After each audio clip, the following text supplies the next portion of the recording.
Hello everyone, welcome back in today's class. Students, question number 2, exercise 8.2, quadrilaterals, class 9th. Question number 2 is ABCD is a rhombus, PQRS are the midpoint. हमारे पास जो given है midpoint है AB, BC, CD, DA respectively. पहले question को एक बार बहुत अच्छे से समझ लेते हैं, फिर solution करेंगे. Show that तो जो quadrilateral PQRS हमारे पास बनेगी midpoint को join करके वो एक rectangle है. अब रिस्पेक्टिवली का मतलब समझ लेते हैं. जो ये रिस्पेक्टिवली वर्ड है इसका मतलब जो ये पी पॉइंट है वो ए बी पे होगा, जो क्यू पॉइंट है वो बी सी पे होगा, आर इस पे होगा और एस इस पे होगा.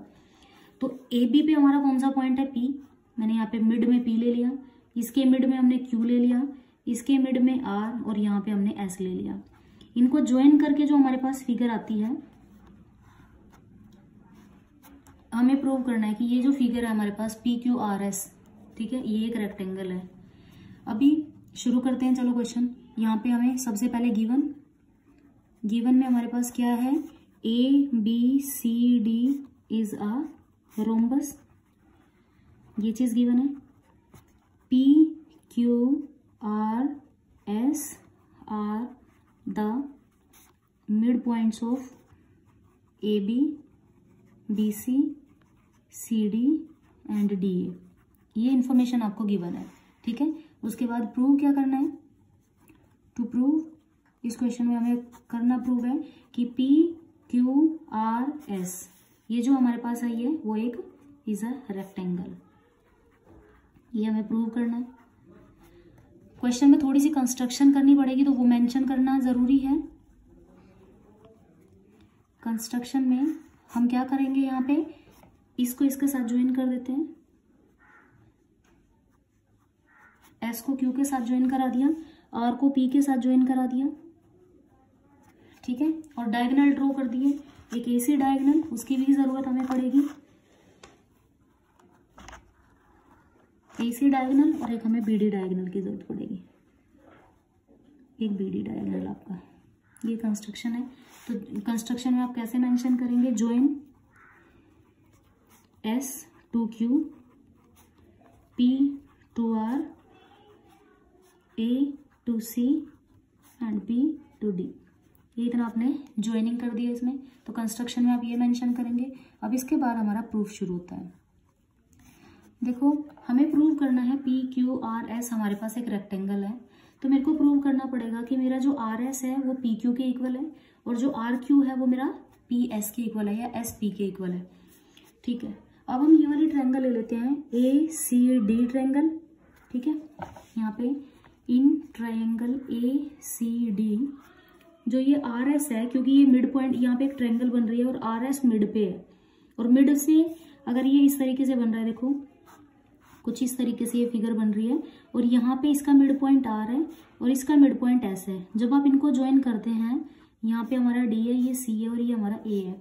मिड पॉइंट को जो ज्वाइन करते हैं तो ये वाली लाइन इस वाली लाइन के पैरेलल भी होगी और हाफ भी होगी. मिड पॉइंट थ्योरम यही कहती है. तो जो एस आर होगा वो पैरेलल होगा एसी के, और जो एस आर होगा वो हाफ भी होगा एसी के. यहाँ पे आप लिख देंगे मिड पॉइंट थ्योरम, ठीक है. ये आप इक्वेशन 1 बना ले क्योंकि इसकी हमें जरूरत पड़ेगी. ऐसे ही नीचे जो ट्रायंगल हमारे पास है ए बी सी, देखो कैसे, ए ये बी है हमारा, ये ए है, यहाँ पे ए है, ये बी है और ये सी है, और यहाँ पे मिड पॉइंट से ज्वाइन करती है ये क्यू है, पी और क्यू इस तरीके से यहाँ पे है. क्योंकि ये मिड पॉइंट है तो जो पी क्यू होगा वो एसी के पैरेलल भी होगा, पी क्यू जो होगा वो एसी के पैरेलल भी होगा, और जो पी क्यू है वो एसी का हाफ भी होगा, हाफ ऑफ एसी. इसको हम क्या ले लेंगे, इक्वेशन 2. रीजन, इसका भी मिड पॉइंट थ्योरम हमने यहाँ पे यूज करी है, मिड पॉइंट थ्योरम हमने यहाँ पे यूज कर ली. अब इक्वेशन 1 और 2 को अगर हम कंपेयर करें तो एस आर जो है वो भी एसी के पैरेलल है और पी क्यू जो है वो भी एसी के पैरेलल है. तो एसी एसी तो चला जाएगा अगर मैं इक्वेट करती हूँ. अगर हम इक्वेट करेंगे तो ये दोनों इसके बाद, देखो एस आर इसके पैरेलल और ये भी इसके पैरेलल, तो इसका मतलब ये दोनों आपस में पैरेलल. इक्वेटिंग 1 एंड 2 किसी भी तरीके से समझ ले, अगर आप डायग्राम के तरीके से समझ सके तो वो भी अगर इक्वेट करने चले तो एसी चला जाएगा, एस आर मेरे पास पैरेलल आ जाएगा किसके, पी क्यू के. और यहाँ पे देखो दोनों की राइट साइड अगर मैं इनको भी इक्वेट करती हूँ तो हाफ ऑफ एसी कट जाएगा, तो मेरा जो एस आर है वो किसके इक्वल आ जाएगा, पी क्यू के इक्वल आ जाएगा, ठीक है. देखो क्या हुआ है अभी मेरे पास, अभी मैंने एस आर को पी क्यू के पैरेलल भी शो कर दिया और पी क्यू के इक्वल भी शो कर दिया है। तो पिछली एक्सरसाइज में हमने यही चीज सीखा था कि अगर हमारे पास कोई भी क्वाड्रिलेटरल है और उसका एक सेट हमारे पास पैरेलल भी होता है और इक्वल भी होता है, तो वो जो हमारे पास फिगर बन जाएगी वो एक पैरेललोग्राम बन जाएगी। ये जो फिगर हमारे पास बन जाएगी पी क्यू आर एस, वो क्या बन जाएगी, this shows that P Q R S is a parallelogram. और पैरेललोग्राम में तो अपोजिट सेट एक दूसरे के पैरेलल भी होते हैं और इक्वल भी होते हैं, ठीक है। बट हमने तो उसको क्या प्रूव करना था, एक रेक्टेंगल प्रूव करना था। अभी तो हमने रेक्टेंगल प्रूव करने के लिए ये चीज तो हमारी इसका मतलब होगी कि एस आर पी क्यू के इक्वल आ चुका है और आर क्यू दूसरा सेट भी ऑटोमेटिकली इक्वल आ जाएगा। आर क्यू किसके इक्वल आ जाएगा, पी एस के इक्वल। तो हमने साइड्स को, अपोजिट साइड को तो इक्वल दिखा दिया। अब हमारे पास बचता है एंगल, कि हम एंगल को कैसे यहाँ पे दिखाएंगे। एक तरीका और है, अगर हमारे पास कोई पैरेललोग्राम है, ठीक है, ये अगर हमारे पास कोई पैरेललोग्राम है तो पैरेललोग्राम के अगर हम डायगोनल, ये हमारे पास कोई पैरेललोग्राम है, अगर हम पैरेललोग्राम के डायगोनल को इक्वल दिखा दें, ठीक है, तो हमारे पास वो पैरेललोग्राम एक रेक्टेंगल होती है। ये प्रॉपर्टी याद रखना। तो देखो पी क्यू आर एस, एक डायगोनल तो इसका क्या है पी आर और दूसरा डायगोनल इसका क्या है S Q.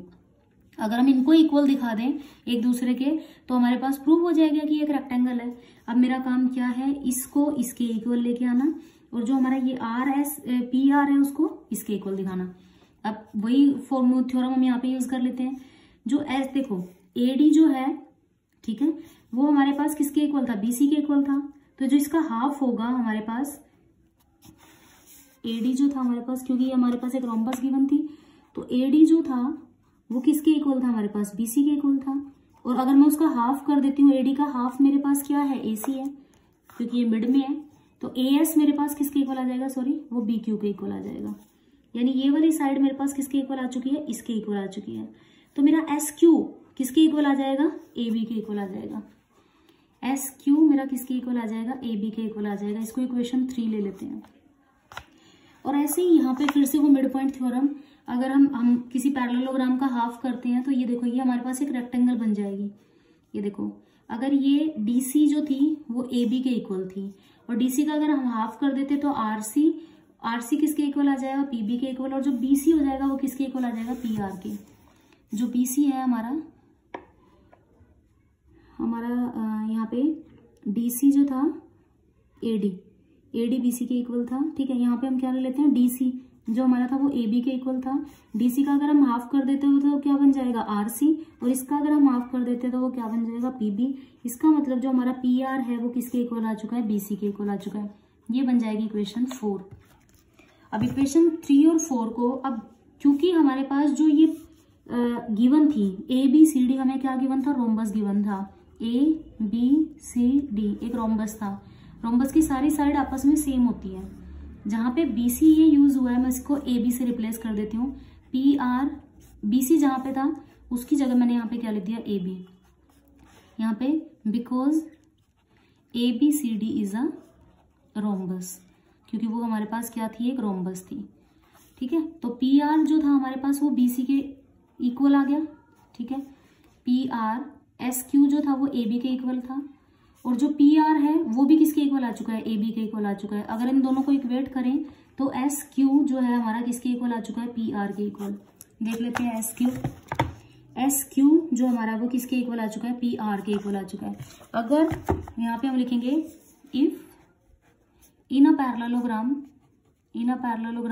The diagonals are equal, अगर पैरेललोग्राम के डायगोनल्स इक्वल होते हैं, the diagonals are equal, so it will be a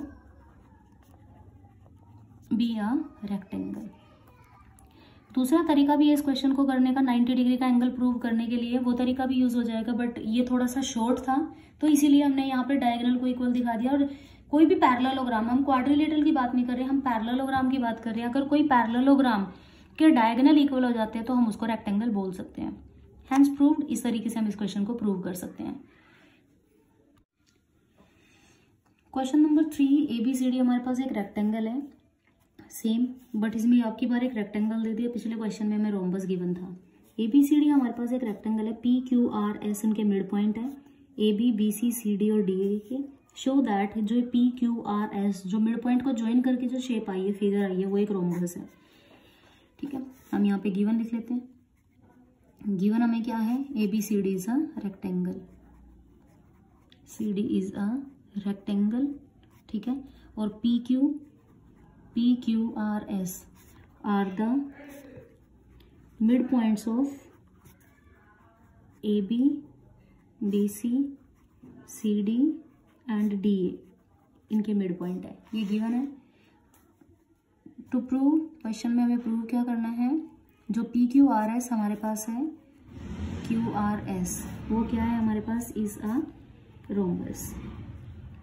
ये हमें प्रूव करना है। थोड़ी सी हमें इसमें कंस्ट्रक्शन करनी पड़ेगी। हम A को C के साथ ज्वाइन कर लेते हैं। डायगोनल जो हमारे पास ABCD का गिवन है, जो एक रेक्टेंगल है।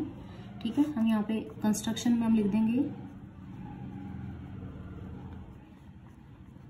कंस्ट्रक्शन में हमारे पास आ जाएगा ज्वाइन A to C। ठीक है, ये कंस्ट्रक्शन में आ जाएगा। अब हम यहाँ पे प्रूफ शुरू कर देते हैं।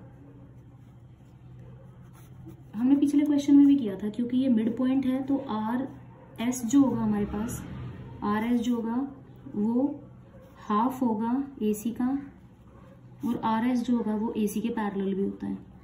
ठीक है, इसको इक्वेशन 1 ट्रीट कर लेते हैं। इसी तरीके से जो PQ होगा हमारे पास, यहाँ पे आप लिख सकते हैं मिड पॉइंट थ्योरम, PQ जो होगा वो हाफ ऑफ AC होगा, PQ हाफ ऑफ AC होगा। पिछले क्वेश्चन में हमने प्रूव किया, तो और जो PQ होगा वो पैरेलल भी होगा AC के। ये इक्वेशन 2। तो अगर हम इक्वेट कर लेते हैं इन दोनों को, इक्वेटिंग 1 एंड 2, तो मेरा जो PRS है वो इक्वल हो जाएगा किसके, PQ के, और वो PRS जो है मेरे पास वो PQ के पैरेलल भी हो जाएगा, सॉरी वो PQ के पैरेलल भी हो जाएगा। ये पैरेलल है, वो पैरेलल है। अब देखो PQRS मेरे पास क्या बन चुकी है, एक पैरेललोग्राम बन चुकी है, क्योंकि अगर एक सेट भी किसी क्वाड्रिलेटरल का इक्वल भी आ जाता है और पैरेलल भी आ जाता है, तो हम उसको दूसरा सेट ऑटोमेटिकली इक्वल और पैरेलल हो जाएगा। तो मेरे पास जो PQRS है, दिस प्रूव्स दैट जो मेरे पास PQRS है वो एक पैरेललोग्राम है। ठीक है, बट मेरे को पैरेललोग्राम तो प्रूव नहीं करना था, मेरे को उसको क्या प्रूव करना है, रोम्बस। और रोम्बस की ऑपोजिट साइड, ये देखो पैरेललोग्राम की ये दोनों साइड तो आपस में इक्वल हमने प्रूव कर दिया, ये वाली मिड पॉइंट थ्योरम लगा के। ठीक है, बट ये अब मेरे को ये दोनों एडजेसेंट साइड को इक्वल प्रूव करना है, क्योंकि रोम्बस की चारों साइड आपस में सेम होती हैं। अब मेरा काम क्या है, PQ को PS के इक्वल प्रूव करना। ठीक है, यहाँ पे आप लिख सकते हैं कि आपने मिड पॉइंट थ्योरम का यूज किया है। ठीक है, अब हम ये तो ये वाली ट्रायंगल ले लेते हैं, देखो ASP। ठीक है, एक हम ट्रायंगल ले लेते हैं BPBQ, ये दो ट्रायंगल ले लेते हैं और मैं इनको कॉन्ग्रुएंट प्रूव करूंगी। देखो कौन, ये ट्रायंगल है, एक तो ये ट्रायंगल है और एक ये ट्रायंगल है, ASP और ये PBQ।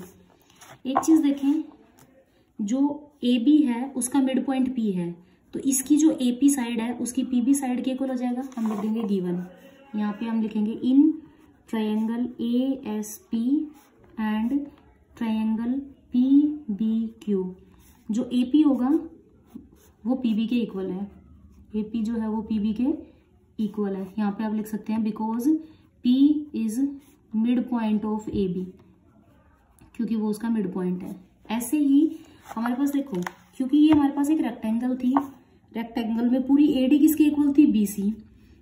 अगर मैं AD का हाफ कर देती हूँ तो मेरे पास क्या आ जाएगा, AS, और अगर मैं BC का हाफ कर देती हूँ तो मेरे पास क्या आ जाएगा, BQ। यहाँ पे मेरे पास AD किसके इक्वल था, BC के इक्वल था, because ABCD is a rectangle, वो एक रेक्टेंगल था तो दोनों आपस में इक्वल थे। अगर मैं हाफ कर देती हूँ, अगर वो ये इसके इक्वल है तो मेरे पास AS जो है वो किसके इक्वल आ जाएगा, BQ के इक्वल आ जाएगा, है ना। AS जो होगा, क्योंकि वो बिकॉज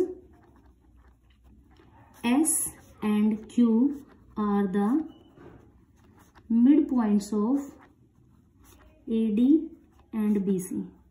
AD और BC के मिड पॉइंट है, तो AS मेरे पास किसके इक्वल आ चुका है, ए एस मेरे पास किसके इक्वल आ चुका है, बी क्यू के इक्वल आ चुका है। और तीसरी कंडीशन, क्योंकि एक रेक्टेंगल थी तो रेक्टेंगल का सारे एंगल कितने डिग्री के होते हैं, 90 डिग्री के होते हैं।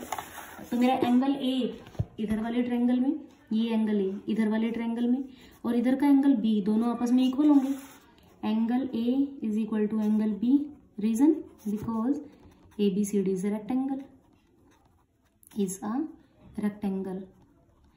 ठीक है, तो कंडीशन देखो, क्राइटेरिया हम कौन सा लगा सकते हैं, एक तो ये साइड, ऊपर से ये एंगल, और तीसरी ये साइड, तो side angle side, S A S criteria लगा देंगे हम।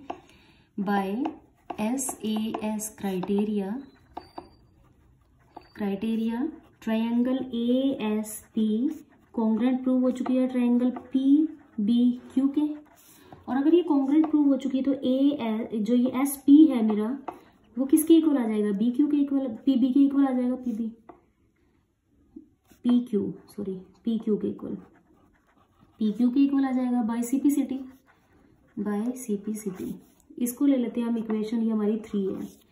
और देखो इक्वेशन यहाँ पे हमने क्या प्रूव किया था कि जो पी क्यू है वो किसके इक्वल है, आर एस के इक्वल है। पी क्यू जो है वो किसके इक्वल है, बाय इक्वेशन 2 जो पी क्यू था हमारे पास वो किसके इक्वल था, आर एस के इक्वल था। पी क्यू जो है वो एस पी के भी, पी एस के भी इक्वल है, पी क्यू जो है वो आर एस के भी इक्वल है, मतलब एडजेसेंट साइड इक्वल। इसका मतलब मेरा पी क्यू किसके इक्वल आ चुका है, आर क्यू के equal.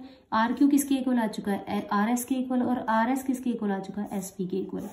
All sides are same, hence we can call P Q R S is a rhombus. तो हम उसको क्या बोल सकते हैं कि वो एक रोम्बस है, क्योंकि all 4 sides are same, that we have proved. ठीक है, आई होप आपको क्वेश्चन समझ आया होगा।